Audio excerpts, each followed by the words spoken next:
We hear all sides of the argument. We are the People's Channel. We will always stand by the freedom to express yourself. On TV, radio and online. This is GBNews, Britain's news channel.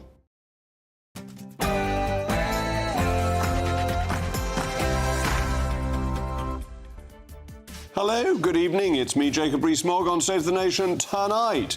The Labour Party has abandoned its age-old criticism of the Tory party on using the private sector to assist the National Health Service, as Wes Streeting has declared it needs major surgery and castigated the middle-class lefties for crying betrayal. Tonight, I'll be thanking Mr Streeting for opening up the conversation. As the Metropolitan Police launches an investigation into the Westminster honey trap scandal, tonight I'll be breaking my silence on the affair and asking my panel if the Vice-Chairman of the 1922 Committee, William Wragg, should resign. A new report has claimed the Foreign Office needs to rebrand itself and face its colonial legacy head-on, with superannuated diplomats calling for the removal of portraits of former leaders. Plus, as the Public Sector Fraud Authority, an institution I set up against considerable resistance from the Treasury, reveals that billions of pounds of your money was lost to COVID fraud, I will be asking my predecessor, who resigned over the matter, how this failure of the state occurred. State of the Nation starts now.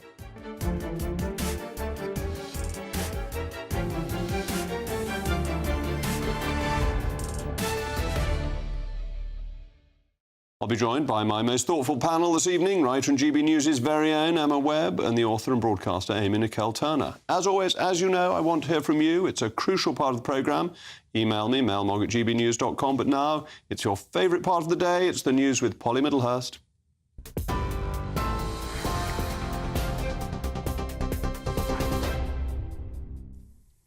Jacob, thanks very much indeed, and good evening to you. Well, the top story from the GB Newsroom tonight is that West Yorkshire Police have confirmed that a nationwide manhunt is now underway for the man wanted in connection with the murder of a woman in Bradford. They confirmed today the suspect is also known to them. 25-year-old Habibur Masoom is a Bangladeshi national who came to Britain on a student visa. Police say he knew the victim, who was stabbed as she pushed her baby in a pram while out shopping. The baby is unharmed. Police want to speak to any taxi drivers who may have driven the suspect to Bradford Moor Park, and they're warning the public not to approach him, but instead to call 999 with any information. 11 people have been arrested following a pro-Palestine protest at the Labour Party's HQ. The group, known as Youth Demand, sprayed both the inside and outside of the building in red paint from loaded fire extinguishers. The protesters claim that the party is complicit in the murder of Palestinians in Gaza. It's after Sir Keir Starmer reiterated his call for the government to explain whether Israel is violating international humanitarian law in Gaza. Meanwhile, the Labour leader says the NHS is on its knees and he's promised to modernise it if the party wins the next election. It's hoped that a plan to digitise the Red Book of health records, which parents receive when a baby is born, will boost vaccination rates and improve access to health care. That would see parents receiving automatic notifications for appointments and health information via the NHS app. Sir Keir Starmer says the plan will make the NHS fit for the future. Everybody has that Red Book knows that it can get lost, it can get forgotten, all the details have to be re-entered, it wastes a huge amount of time, and this is an example of the sort of reform that we want in the NHS. Obviously, everybody will know the NHS is absolutely on its knees. If we're elected into government, if we're privileged enough to come into government, we'll have to pick the NHS up, put it on its feet, but we also need to make it fit for the future, and that's where the reform comes in. Sir Keir Starmer. Now, the Prime Minister has dismissed suggestions that the Foreign Office is elitist and outdated after a group of former diplomats called for a rebrand. In a report entitled The World in 2040, the former official said the Foreign Office is anchored in the past and should be moved from its Westminster location to somewhere with fewer colonial-era paintings on the walls. But in a statement, Downing Street says the department is doing vital work and that Britain should be proud of its future. Millions of senior citizens will be feeling the benefits of an 8.5% pension boost today, worth up to £900 annually for people claiming the full amount. That means last year's rate of £10,600 will now rise to £11,500. But the Liberal Democrats say so-called stealth taxes will wipe out over 3/4 of the increase as more pensioners are dragged into paying income tax. That's the news. For the latest stories, do sign up to GB News Alerts. Scan the QR code on your screen or go to gbnews.com/alerts.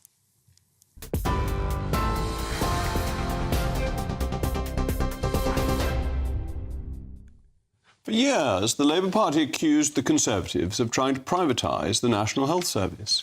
This reached absurd heights in 2019 when Jeremy Corbyn made the ridiculous claim that Boris Johnson was going to sell the NHS to Donald Trump.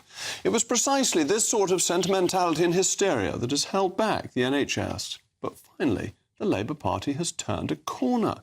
The Shadow Health Secretary, Wes Streeting, has declared, as if he were vying for a Tory leadership bid, that, quote, the NHS is a service, not a shrine. And he went on to say pouring more money in without reform would be like pouring water into a leaky bucket. We will also use spare capacity in the private sector to cut the waiting lists. Middle-class lefties cry betrayal. The real betrayal is the two-tier system that sees people like them treated faster, while working families like mine are left waiting for longer. That's the end of the quote. And while I think that the Labour Party is really trying generally to say as little as possible before the election, just hopes to win by not being Conservative, I think Wes Streeting has started a really important conversation, because it's with this that we can begin to fix the problem that the health service has.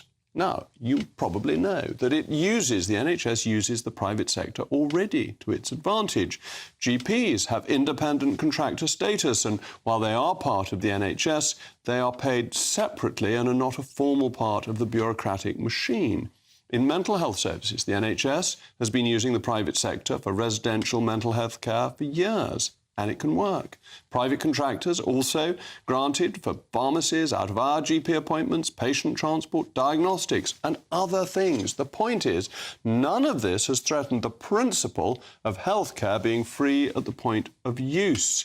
But there are other areas where we can use the private sector to help the struggling system along. The trouble is that for too long the conversation has always been, if we don't have fully nationalised provision and supply of healthcare, we will become like America. But this is nonsense. Other nations have devised healthcare systems that are free at the point of use, but don't necessarily have the entire system nationalised. Germany, that liberal paradise to which we are so often compared by the lefties, uses an insurance-based system that comes out of people's wages. It enables markets to compete while ensuring everyone is covered. Australia has better healthcare results, spends less as a proportion of GDP, and operates under a public-private model. Japan uses an insurance-based system but ensures everyone is covered. It has better results than we do too. It's similar in Canada, France and Belgium. Mr. Streeting said in his article for The Sun that the public doesn't trust the Tories with NHS reform. Now, if there were any truth in this, it's because of decades of fear-mongering from the Labour Party about privatisation. Even the Labour Party can now recognise that using the private sector to assist the health service, which, as I say, is already done to a considerable extent, does not mean privatising or getting rid of the free at the point of use principle, the basic tenet, then the Tories should now consider embarking on a radical agenda of healthcare reforms too, taking advantage of the opportunities that the private sector brings. Mr. Streeting may, to paraphrase Disraeli, have found us bathing and stolen our clothes. Or perhaps the alternative Disraeli quotation is that we've got Labour men with Tory measures. As ever, let me know your thoughts, mailmog@gbnews.com. But I'm very pleased to be joined now by Dr. Basha Mukherjee, who's coming to talk about this. Thank you so much for joining me. This is an important statement by Wes Streeting, isn't it?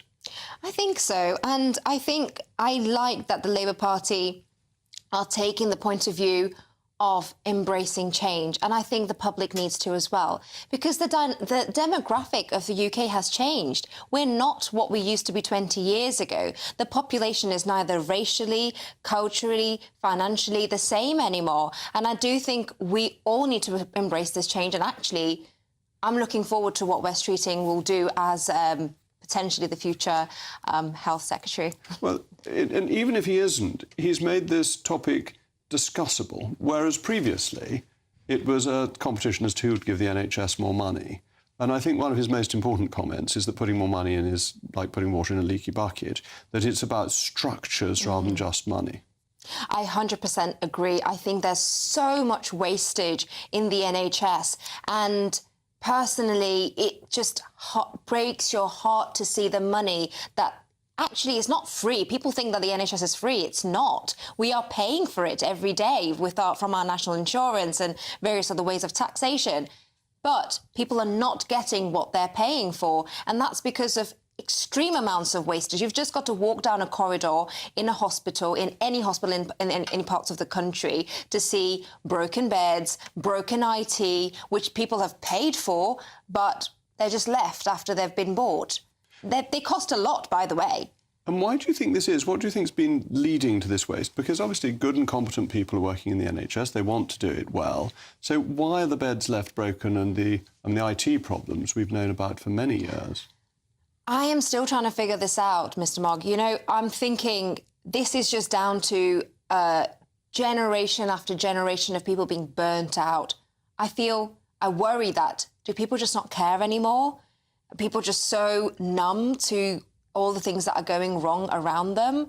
I've felt that in certain points where I've looked at the waiting list in A&E and it's been 8 hours, and you just end up smirking to yourself because nothing surprises you anymore.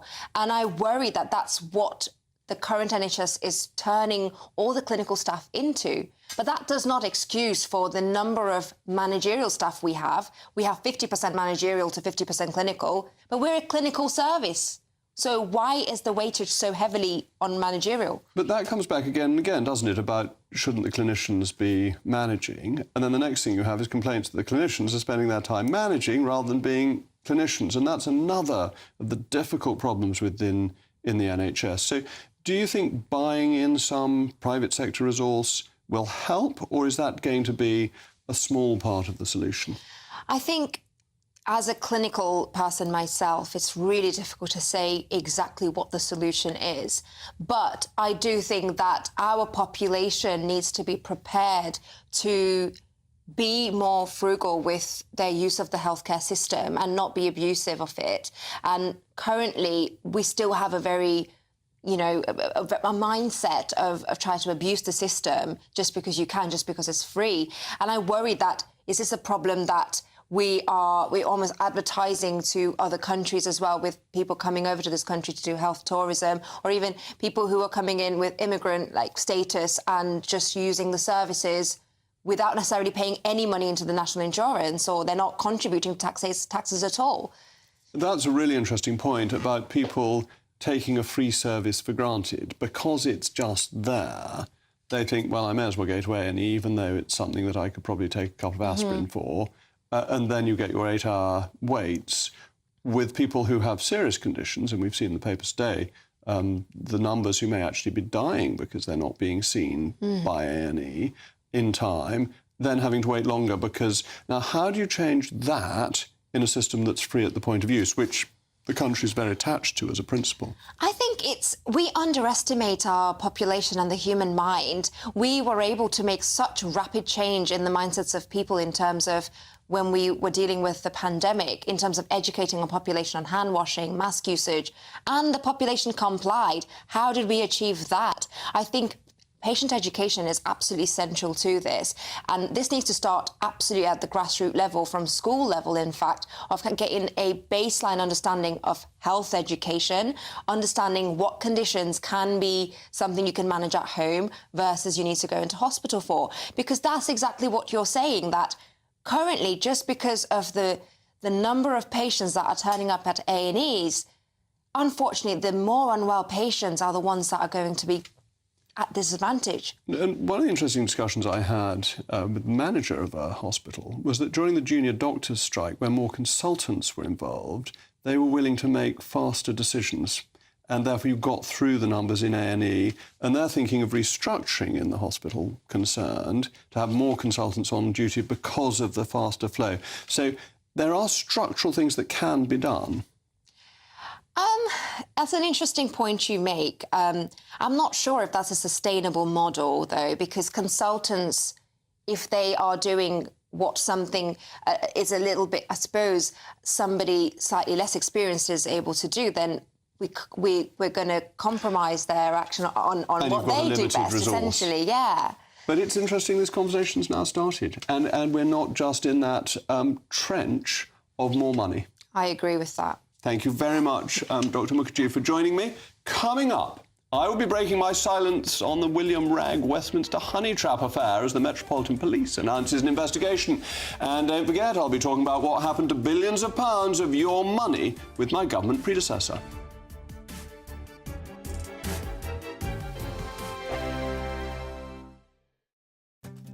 I'm Martin Daubney. This is GB News, Britain's news channel. Martin Daubney, weekdays from 3 p.m. SUV drivers in Oxford will face higher parking charges. Proposals tabled by the local Green Party or passed by the City Council. The motion argues that heavier cars like SUVs cause more damage to roads, are more likely to seriously injure or kill pedestrians, and cause more illnesses due to pollution. However, the Alliance of British Drivers has condemned the plan as absolutely outrageous. Well, let's get the thoughts now of the legendary motoring journalist, Quentin Wilson. Quentin, welcome to the show. Always a pleasure. We hear a lot about the war on motorists, this time targeting SUVs because of their weight, and the charges could be astronomical. This idea first started in Paris. Now it's coming to Oxford. Can you tell us a bit about how it would work?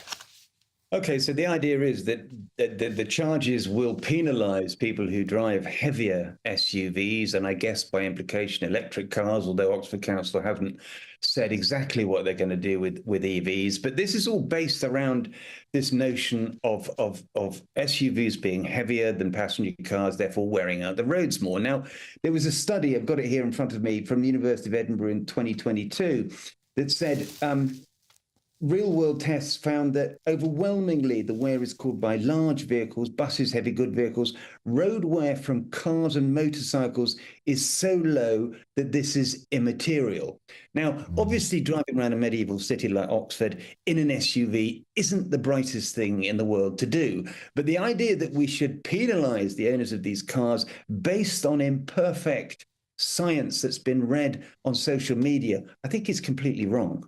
I'm Andrew Doyle. Join me at 7 o'clock every Sunday night for Free Speech Nation, the show where I tackle the week's biggest stories in politics and current affairs with the help of my two comedian panellists and a variety of special guests. Free Speech Nation, Sunday nights from 7 on GB News, the People's Channel, Britain's news channel. In the GB newsroom, we bring you the news as it happens. With our team of dedicated journalists across the UK, GB News brings you accurate reporting of the day's topical agenda. When the news breaks, wherever and whenever it's happening, we'll be there. This is GB News, the People's Channel, Britain's news channel. Good afternoon, Britain. Good afternoon, Britain. Weekdays from midday, we bring you the most compelling stories from across the United Kingdom. And why it matters to you. From your doorstep to our inbox. That's right, we want to hear from you. Good afternoon, Britain. Only on GB News, the People's Channel, Britain's news channel.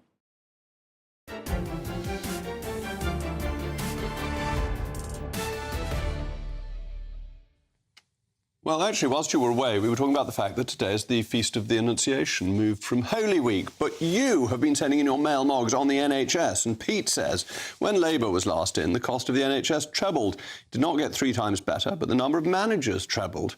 Greg says, Boris Johnson said he wouldn't prive the NHS. Since he made that statement, it's quite obvious that instead of privatisation, he just made it so bad it's unworkable to function. And Jeff, everything seems so unsolvable. People are becoming more apathetic. Oh, dear. That's a gloomy thought. No apathy at GB News. Judge not that ye be not judged. These are words that should be seared on the heart of every sensible politician. In a career of any length, all politicians make mistakes, and they should not be too harshly criticised by other politicians as long as they're made in good faith and with the right intention. It's different if they're incompetent or acting in bad faith. Now, William Wragg, who is at the centre of a storm, has never followed this advice and has always been willing in his glass house to throw stones when people have fallen below his high standards. So the question arises of how much sympathy does he deserve for falling for a pretty obvious honey trap, sending deeply insalubrious photographs over the internet and then revealing telephone numbers that he held as a matter of trust for other politicians. The Chancellor of the Exchequer, Jeremy Hunt, thinks he's courageous. But can somebody who is simply so silly remain as Vice-Chairman of the very powerful 1922 Committee and as the Chairman of the Public Administration Committee? Two jobs that allow the media to refer to him as a senior Conservative or even as a Tory grandee. Well, with me now is my panel, writer in GB News' very own Emma Webb and the author and broadcaster Amy Nicole Turner. Amy, how sympathetic should we be? I was sympathetic at the act of sending the, as you say, insalubrious photo. However, my sympathy ended when he then saw fit to throw away 14 of his colleagues' numbers, which is a clear, massive security breach. And my sympathy ended even more so when, by his own standards, he's called for people to resign for far, far less. He didn't think he should resign. And then for him to not have the whip removed, additionally, yeah, my sympathies run out. And for somebody to send photos like that and then be called courageous and brave by our Chancellor is bizarre. And I think it's interesting that Diane Abbott was completely right when she pointed out that she had got more flack for drinking a mojito on the train than he's got for what Willie Wragg's done. So would the old William Wragg have called for William Wragg to resign? Almost certainly. I think the temperature has just plummeted in hell and it's frozen over because Amy and I agree with each other for the first time. But I also initially I felt quite bad for him because my first instinct was how awful it must be to be blackmailed in this way. But the first obvious point to make is that Nigel Farage has rightly called him an idiot, that he should have known better than to send these texts in the first place, these messages. But there is an obvious security problem. And actually, I think this goes back to your referring to his roles on those various committees that he should almost certainly resign for if he has any integrity, because he allowed himself to be vulnerable in this way. And this is not just about the security of the individual MP. This is also about the security of our democracy. Mm. Because if MPs can't be trusted to behave in a way that is upstanding and moral with respect to these sorts of things, then they're actually putting our democracy at risk. And that's a real fundamental personal flaw. And so I think it would be right for him to resign from those committees. OK, but Amy, he's young. He's 37. Yeah, 37 seems to me to be still He's older than me. Pretty young. He was under pressure. It must be a really nasty thing to be blackmailed, that somebody's saying to you and putting pressure on you. You don't know what to do. You think it may become public. That would be a further pressure on somebody in the public eye. To go back to my first point about judge not that you be not judged, wouldn't most people potentially behave in this way and give in to the first push of blackmail? 14 MPs were contacted. I think only 3 replied, and Luke Evers MP went straight to the police with this. I think as MPs, you'll know more than me, that you sign a code of conduct, and in that it says you shall protect the dignity and the integrity of the House. At what point? But don't you think he was under... I mean, Luke Evans is a great man. He was my PPS and is really a first-class individual, so it doesn't surprise me that he got it right. Of how appropriately to react in this situation and how to have good judgment. This shows massive lack of judgment. So but under huge pressure. Huge pressure. I think if he'd just gone straight to the police, then this would that would be demonstrating he has the sort of judgment that we expect from our public servants. However, can you imagine if Angela Rayner had done this? If Angela Rayner had had these pictures sent to her and then sent 14 shadow cabinet phone numbers out, whoa! It would be on the front page for the rest of the year. I think he made an idiotic mistake. He apologised. He knows, you could tell that he was expressing so much compunction. He really feels guilty. He knows that what he's done is wrong. His judgment, he made a serious error of judgment in not only in sending the initial text, but then in further handing over those phone numbers.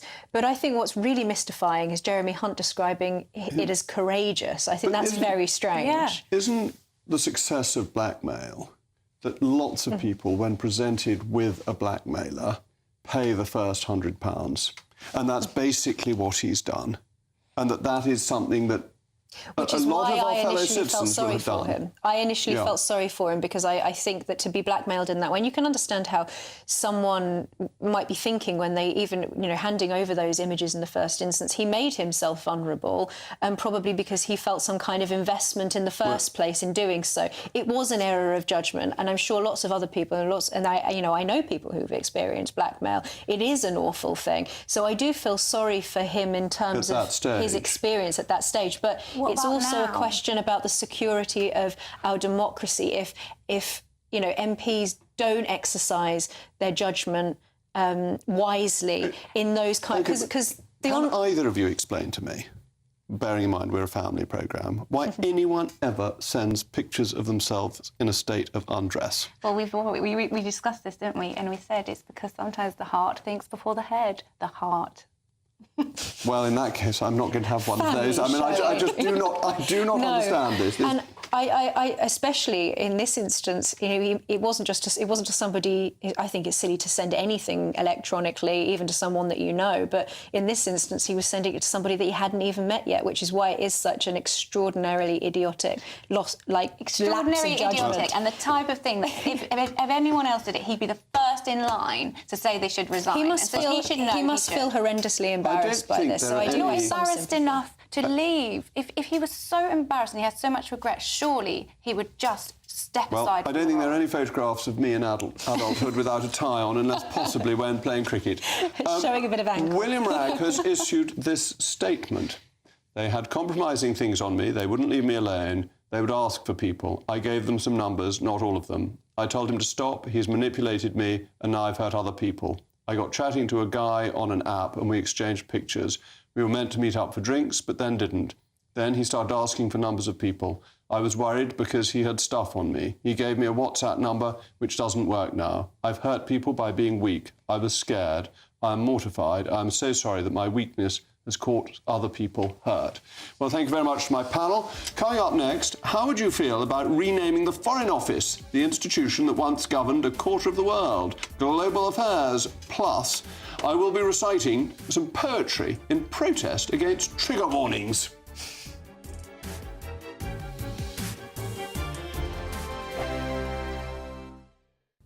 Good evening. Here's your latest GB News weather brought to you by the Met Office.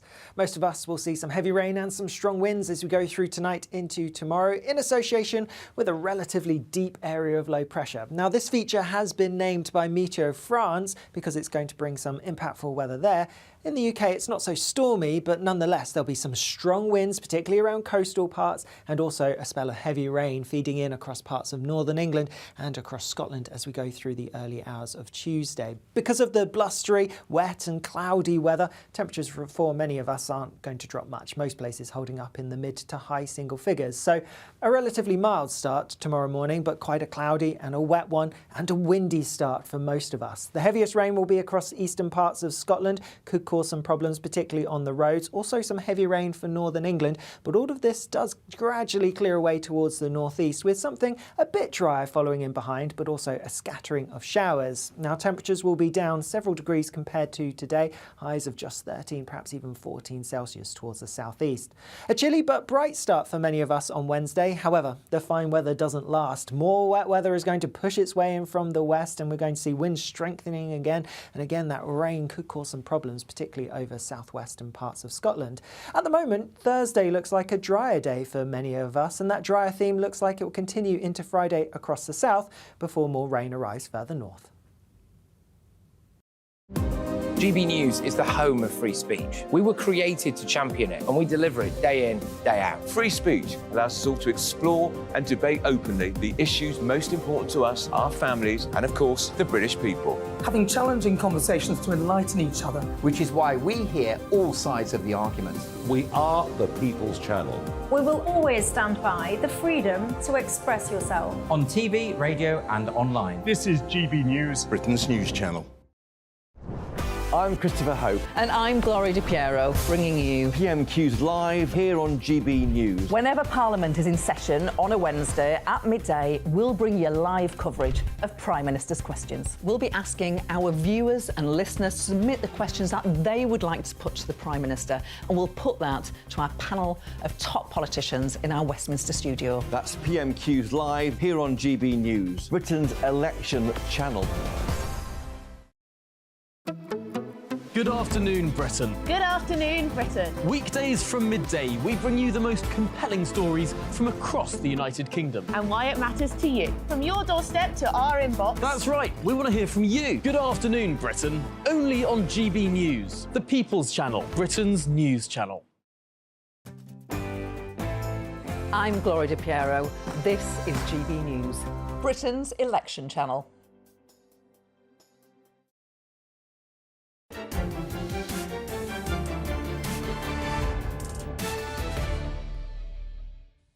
Well, we were talking about William Wragg, and you've been sending in trenchant views. Alan says, Andrew Jenkins MP and Nigel Farage are correct. William Wragg MP should be suspended pending an investigation. If found guilty of an offence or of contravening parliamentary or Conservative Party rules, he should be dismissed as an MP. And Gary says, why is it that the highly paid CEOs of the various NHS trusts are never challenged by the media when there are issues that they're supposed to be responsible for fixing? Surely these individuals should be held accountable for the effective running of the service rather than government ministers. And Katie says, and I think this is a very important point, how would you feel if you were in Wragg's situation? And we should always try and think of what we would be like if we were in somebody else's shoes. A kind of national palace or drawing room for the nation. These were the words of George Gilbert Scott, one of Britain's most celebrated architects, to describe his magnum opus, the Foreign, Commonwealth and Development Office. The resplendent Grade 1 listed building was built to impress visiting dignitaries and is where some of the most important foreign policy decisions of the last 100 years were made. Yet, this great monument to British values, the drawing room for the nation, has been sharply criticised in an excoriating polemic produced by UCL and Harvard College, Oxford, as an elitist edifice which supposedly has too many colonial-era paintings, which is out of step with your and Britain's current position in the world. These people are so boring, aren't they? It suggests that modernisation of the building may create a more open working culture, and viewers will, I think, be amused by this because civil servants aren't going into work, so how can they have an more open working culture? The report also describes British attempts to project greatness as anachronistic. Certainly, Britain is not the power it once was, but we shouldn't be so defeatist. We should think of our wonderful history and our continuing role in the world. Only last week, we were ranked as the second most powerful country in the Global Soft Power Index. Well, my panel is still with me. Emma Webb and Amy Nicole Turner. Amy, the English are best. I wouldn't give tuppence for all of the rest, to quote Flanders and Swan. Same old with the criticisms. Actually, you and I spoke about this once before when I was writing a piece for The Spectator, and you made the point that one of the great things about the government buildings and working in Parliament is that it's one of the reasons why it's so offensive to ideologues is that that they are incapable of, that being in a modern working environment allows them to forget anything except the endless present that they're working in. I think that with the civil service, and I'm in favour of some flexible working hours in certain jobs, but with the civil service, of course, they should be. How can you run a country from your bedroom?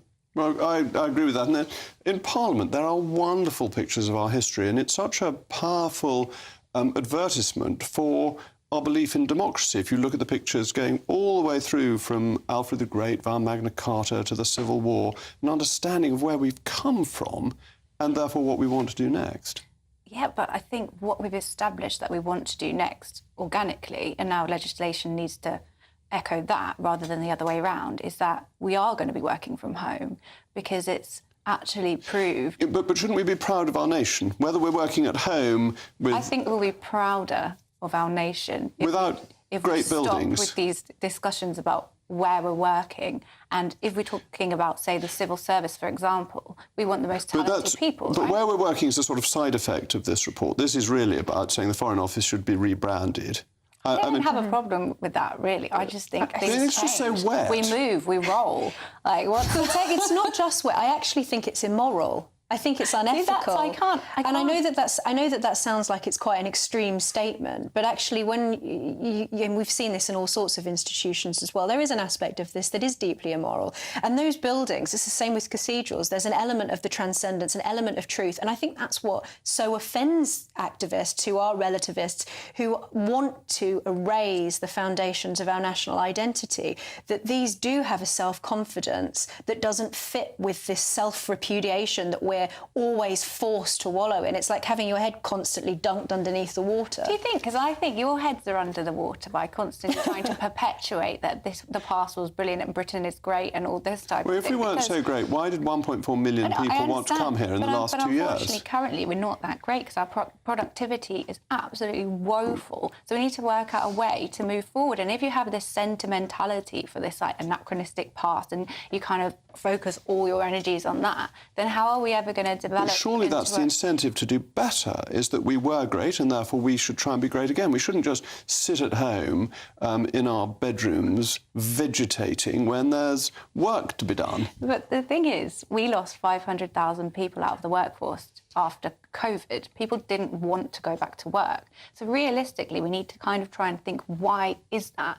And make work appealing if we're going to have the growth that we so badly need. It's not about the past, though. It's also about the future. And I think if you're sitting at home and you're on your dining room table or at the end of your bed working from your lap on your laptop, that is not the foundation of the right environment for building a great nation. And when you're in an environment like Parliament, like the beautiful Foreign and Commonwealth Office, it's one of my favourite buildings in Whitehall, there is this sense of confidence and hope. And I do think that is actually offensive to the activists who want to erase these things. That is a proper foundation for a great nation acting in the world. Sitting on your bed at home is not. And I want to broaden this out a bit because I think Emma's touching on a really important point, which is values. And surely we believe in our values. We believe in democracy. We believe in freedom of speech. We believe in the rule of law.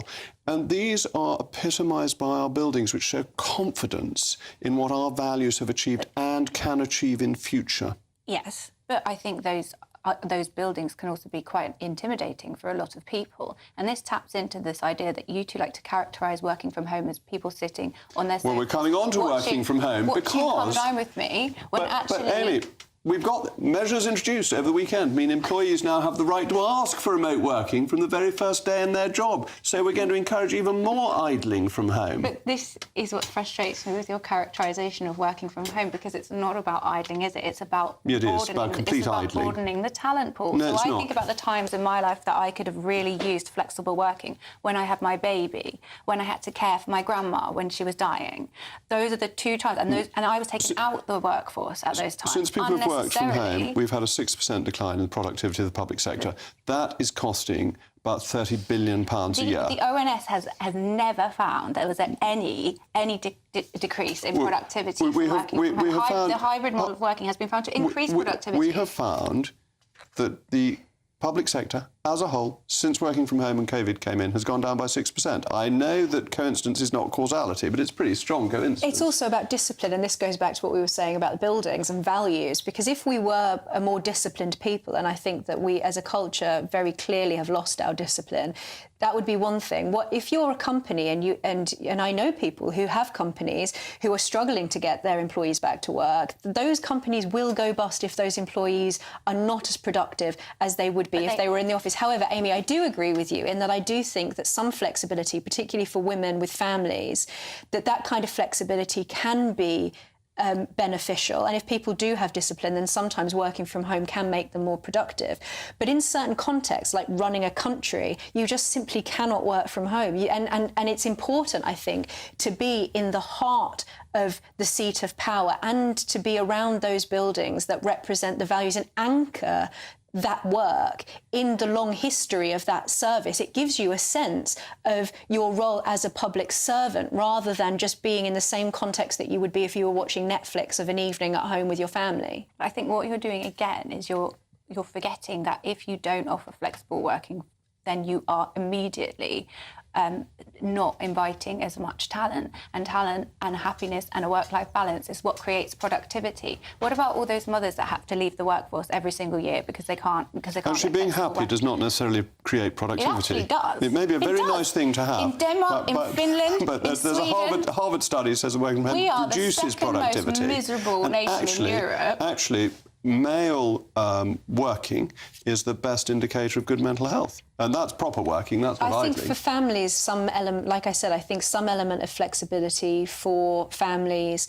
particularly if people are not able to afford to live close to where they work and the commute is extremely long, if they've got young children that can have... So I don't think that companies should be dictated to it, that they have to have all of their employees in the office. But I do think that there are some things for which you simply have to be in the office, and running a country is one of them. See, I don't think you would have to be in the office the whole time. I think the Maybe hybrid, not for all hybrid roles, model of working but for most of them. What is definitely going to I think this is you're the desperately elitist argument. All the people running the security, all the people cleaning the building, they have to go into work. I saw this during COVID in the Palace of Westminster. All the people during the poorest paid jobs were in every day. The best paid people, the exception of Mr. Speaker, were the ones who were at home. Anyway, thank you to my panel. Coming up next, I'll be speaking to my government predecessor in light of new revelations of billions of pounds of your money that was lost to COVID fraud. Oh, and don't forget, we'll have a poem at the end against trigger warnings.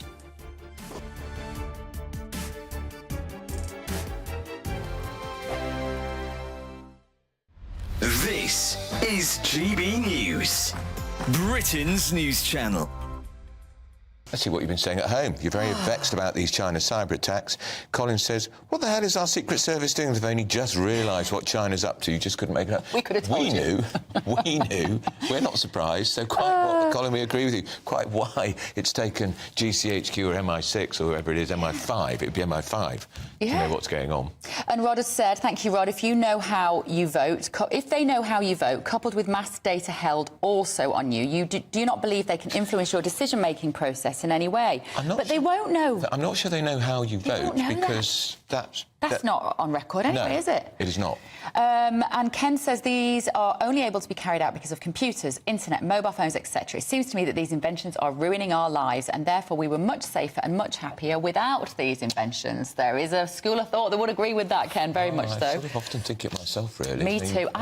The dark web. I mean, how many people have been murdered because of the dark web? You do wonder as well. Brianna Jai. Yeah, you do wonder. I look at my kids' generation and I wonder whether they will grow up and have a complete rejection of all of this and they will just say enough because they will think we were all insane for having become so addicted to our phones. I wonder whether, as a generation after generation do, they will reject it. Wayne, blame Western governments for the rise of China. People were saying this 10 years ago and every country ignored it. That is a really good point, Wayne, because we've taken Chinese investment and obviously our houses are full of items we've bought from made in China. And if you remember as well, we had to get them out of the 5G. Huawei. We did. Get them out, literally extricate them from that was at least one thing I think they did quite well. Yeah. And Jan says if they've seen the electoral roll, what else have they been looking at? That's the threat to our democracy. They never do things by halves. I'm much more worried about my own government looking at what I do online, to be fair. The point is, though, go back, we said before, the electoral roll is a public document which you can access if you go to your library. I'm Patrick Christie's. Every weeknight from 9, I bring you 2 hours of unmissable, explosive debate and headline-grabbing interviews. What impact has that had? We got death threats and the bomb threat and so on. Our job is to do what's in the best interest of our country. You made my argument for me. My guest and I tackle the issues that really matter with a sharp take on every story. I'm hearing it up and down the country. That was a beginning, not an end. Patrick Christie's tonight from 9 p.m. only on GB News, Britain's news channel. Join me, Camilla Tominey, every Sunday at 9:30 when I'll be interviewing the key players in British politics and taking them to task. This report basically says that he's not fit to stand trial. With an upcoming election looming over Westminster, now is the time for clear, honest answers. I agree. And that's precisely what I'll get. Is he indecisive? Incompetent? That's the Camilla Tominey Show at 9:30 every Sunday on GB News, the People's Channel, Britain's election channel.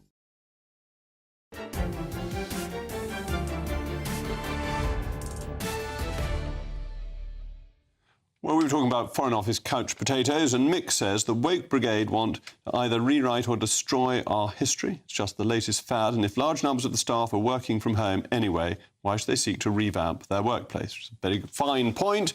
And Steve, how on earth can serious discussions over running the country be done long-term over Zoom? Well, Steve, you're absolutely spot on. Extraordinary times often call for extraordinary measures. The sudden, unprecedented arrival of a contagious virus in 2020 forced a national lockdown and the closure of businesses. In response, the government set up COVID support schemes such as furlough to aid businesses and industry. With these measures, one would expect an extraordinary level of oversight, an attempt to regulate and support being allocated and the money being given out, and to check that all claims were legitimate. Unfortunately, this did not happen. It's now revealed that £10 billion had been lost as a result of fraud and error. Taxpayers' money has carelessly been given away to tricksters or through mismanagement. The Public Sector Fraud Authority, an institution that I actually set up, to much foot-dragging from the Treasury, is responsible for calculating the waste and published the report that totalled the lost money up to £10.3 billion. Lord Agnew, the former anti-fraud minister, resigned in 2022 in protest over the Treasury's lacklustre approach to finding and dealing with fraud, despite the story dominating headlines. Action should always be taken to regain taxpayers' money and ensure exploitation cannot happen again. And I'm very pleased to be joined by my predecessor, former anti-fraud minister, Lord Agnew. Lord Agnew, thank you very much for coming in. The extraordinary thing was, and I was very lucky to inherit from you because you'd done all the groundwork on this, how much resistance there was in Whitehall to working out how much fraud had taken place. No, I've never got to the bottom of that. It is the most extraordinary conundrum because the sums of money are colossal and it could go straight into tax cuts for people. About £6 billion is a penny off income tax, and this admission just come out over Easter is 10 billion, so it gives you a sense of the scale if they were more enthusiastic about it. And the urgency in tackling it gives you a better chance of getting it back because people have less chance to hide it. But the government was very reluctant to put in any anti-fraud measures when the schemes were being set up. In conversations I had, if they'd waited 24, 48 hours, they could have put in a number of protections. And this didn't happen. It's very odd that they were so careless about fraud. Well, again, I was a joint Treasury Cabinet Office Minister at the time they set the thing up, as you'll probably remember, and I pushed hard then for better credit checks, fraud checks, and I was ignored. They were desperate to get the money out unreasonably quickly. I mean, as you say, another day wouldn't have made any difference. And, for example, the French, who had a far bigger scheme than ours, they lent about 130 billion euros. They had proper checks, and they have had much less fraud than us. And people could basically go to several banks and borrow money, and it was just being handed out to them with no questions asked. Well, it's even worse than that. There were 1,500 companies that were just bought from agents that had never traded before, and they immediately were applied for £50,000 each. I mean, they'd never traded a penny. And what about the banks themselves? Shouldn't they have been making some checks in the sort of routine know your customer level to stop this happening? The ordinary FCA rules that require you to have these protections in place. Absolutely, but again, it's all driven from the top, and the Treasury were reluctant to push that hard enough, in my view. I tried to get them to hold the banks far more to account, but they didn't. And you say the Treasury obviously made up of individuals. You were a minister. Ministers are meant to be in charge. Where was this coming from? Well, Jacob, you've been a minister too, and you understand what it's like. I mean, thank goodness you took over the job, because at least you saw through the creation of the Public Sector Fraud Authority, which actually partially came out of my resignation because there was enough hoo-ha. And indeed, the person running it, Mark Cheeseman, is a very, very skilled civil servant, and he's so good at fraud, counter-fraud, that we even rent him out to the Australian government. But they don't have enough resources. I mean, your resignation definitely changed things and meant that when I came in, first of all, I could draw on your expertise, which was extremely helpful, but they didn't want a further row about it. But when I was in, I required a lot of support to get the Treasury to agree to the Public Sector Fraud Authority and for it to publish any information. They were clearly embarrassed about what had happened. Yes, and they agreed to set up a government committee to oversee it, and I checked today, and I don't think that committee is sitting any longer.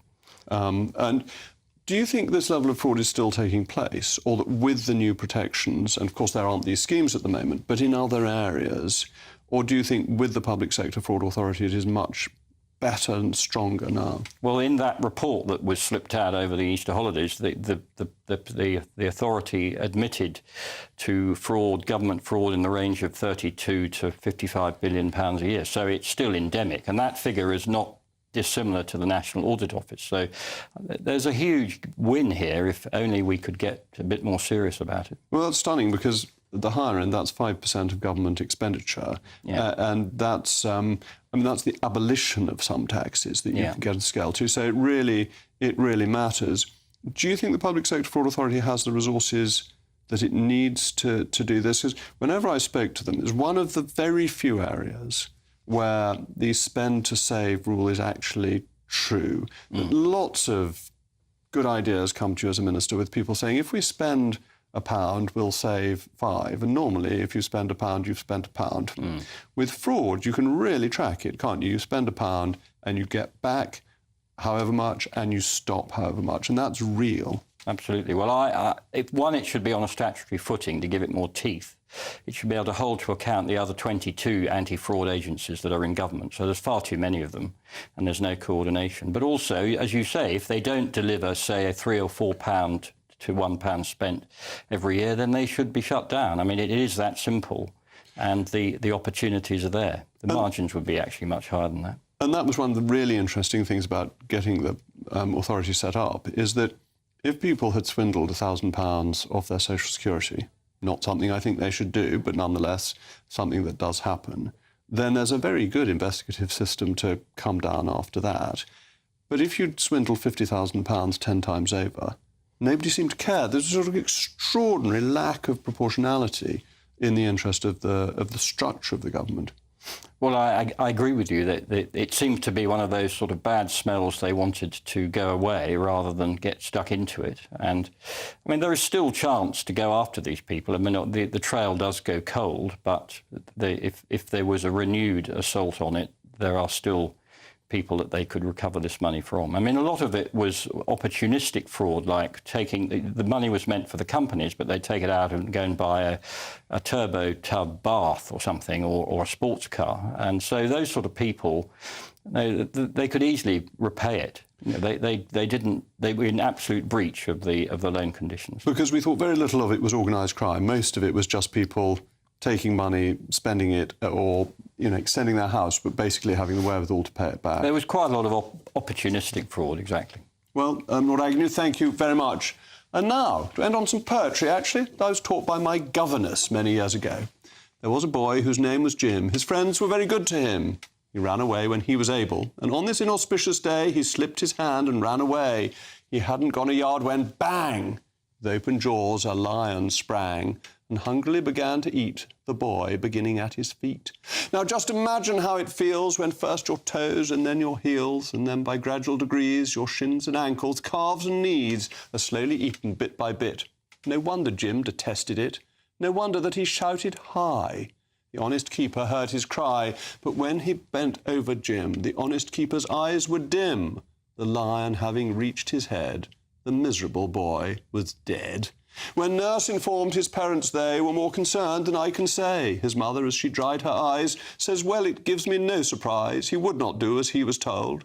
His father, who was self-controlled, bade all the children round attend to James's miserable end, and always keep a hold of nurse, for fear of finding something worse.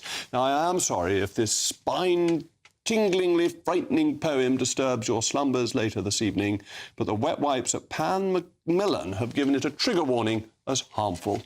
Whereas I think keeping a hold of nurse is just a jolly good thing to do, and is why I hope Nanny will have supper for me when I get home.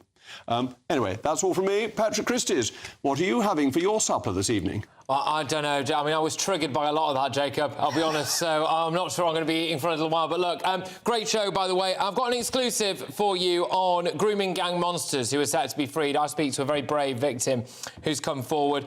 We have a problem with young, fanatical Muslims in this country who want to introduce things like Sharia law. I'll look into why that is happening. There's a debate to be had about whether or not we should decriminalise abortion after a certain point. The Angela Rayner revelations that will not go away. Should she either come clean, resign, or be sacked? And do you know how many e-bikes burst into flames every single day, Jacob? I have no idea, but no doubt you'll tell people. I will. I will indeed. Excellent.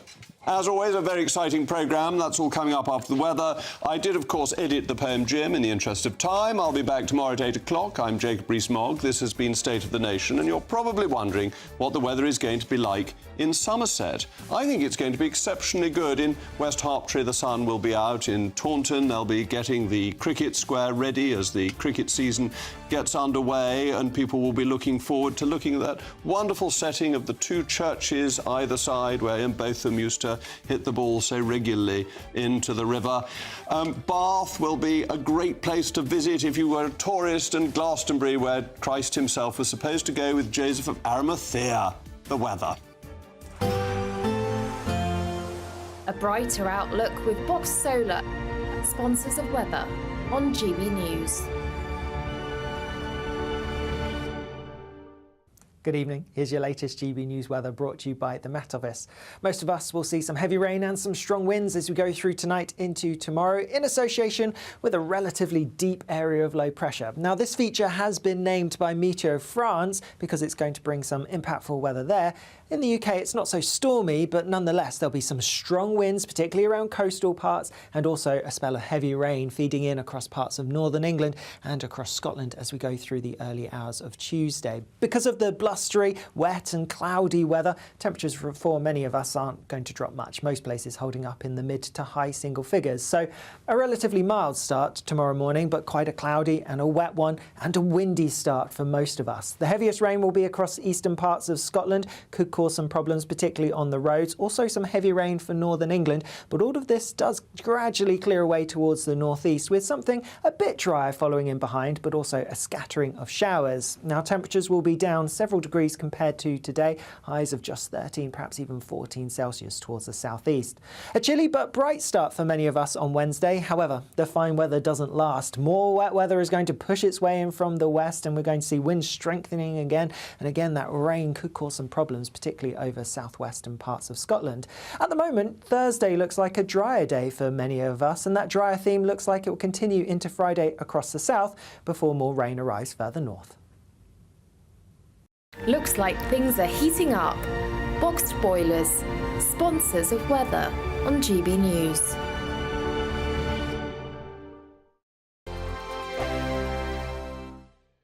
Variety Cruises have been sailing since 1942, and thanks to them, you could set sail in 2025. You have the chance to win a 7-night small boat cruise for two worth £10,000. With your flights, meals, drinks and excursions included, you can choose from any one of their 2025 Greek adventures and find your home at sea. You'll also win an incredible £10,000 in tax-free cash that you can use to make this summer spectacular. We'll also treat you to these luxury travel gifts. For another chance to win a prize worth over £20,000, text prize to 63232. Text costs £2 plus one standard network rate message. Or post your name and number to GB04 PO Box 8690 Derby DE1 9TT. UK only. Entrance must be 18 or over. Lines close at 5 p.m. on the 26th of April. Full terms and privacy notice at gbnews.com/win. Please check the closing time if listening or watching on demand. Good luck. Good afternoon, Britain. Good afternoon, Britain. Weekdays from midday, we bring you the most compelling stories from across the United Kingdom. And why it matters to you. From your doorstep to our inbox. That's right, we want to hear from you. Good afternoon, Britain. Only on GB News, the People's Channel, Britain's news channel. 2024, a battleground year. The year the nation decides. As the parties gear up their campaigns for the next general election. Who will be left standing when the British people make one of the biggest decisions of their lives? Who will rise? And who will fall? Let's find out together. For every moment, the highs, the lows, the twists and turns. We'll be with you for every step of this journey. In 2024, GB News is Britain's election channel. Good afternoon, Britain. Good afternoon, Britain. Weekdays from midday, we bring you the most compelling stories from across the United Kingdom. And why it matters to you. From your doorstep to our inbox. That's right, we want to hear from you. Good afternoon, Britain. Only on GB News, the People's Channel, Britain's news channel. GB News is the home of free speech. We were created to champion it, and we deliver it day in, day out. Free speech allows us all to explore and debate openly the issues most important to us, our families, and of course, the British people. Having challenging conversations to enlighten each other. Which is why we hear all sides of the argument. We are the People's Channel. We will always stand by the freedom to express yourself. On TV, radio, and online. This is GB News, Britain's news channel. In the GB newsroom, we bring you the